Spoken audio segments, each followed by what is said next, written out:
நீங்கள் ரொம்ப கவனமாக இருக்கணும். ஏன் அப்படின்னா, நீங்கள் இந்த குறை சொல்கிறவங்களோட நீங்கள் போயிட்டீங்கன்னா, குறை சொல்கிறவங்கள நீங்கள் பின்பற்றினீங்கன்னா, இல்லைன்னா குறை சொல்கிறவங்களுடைய குறையை நீங்கள் கேட்டுட்டீங்கன்னா, சில நேரங்களில் உங்கள் ஆவிக்குரிய வாழ்க்கை ரொம்ப தடுமாறிடும்.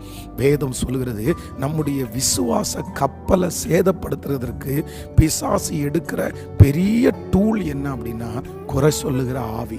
ஒருத்தர் மேலே நம்ம வச்சிருக்கிற நம்பிக்கை, ஒப்பீனியன், இது எல்லாத்தையுமே இந்த குறை சொல்கிறவங்களோட நம்ம சேர்ந்துட்டோம்னா அதை இழக்க பண்ணி விடுவார்கள். அதற்கு பிறகு ஆண்டவரை விட்டு போகிற சூழ்நிலையிலே சிலர் தள்ளப்படுவார்கள்.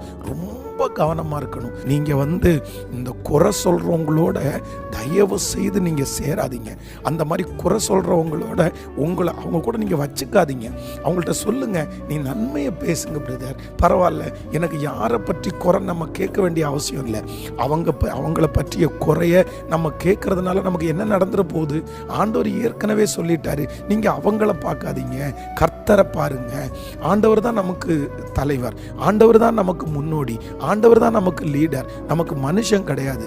அதனால குறை சொல்லுகிறதை நிறுத்துங்கள். சிலர் பாருங்க, அம்மா அப்பா பிள்ளைகளோட சேர்ந்து வீட்டில் உட்கார்ந்து குறை சொல்லுவாங்க.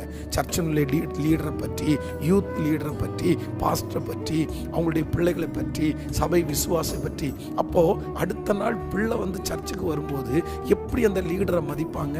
எப்படி அந்த சர்ச் பிலீவரை மதிப்பாங்க? எப்படி அந்த ஊழியக்காரனுடைய சத்தியம் அந்த காதுல போகும்? அதனால தயவு செய்து உங்களை அன்பாய் கேட்கிறேன், யாரை பற்றியும் குறை பேச வேண்டாம்.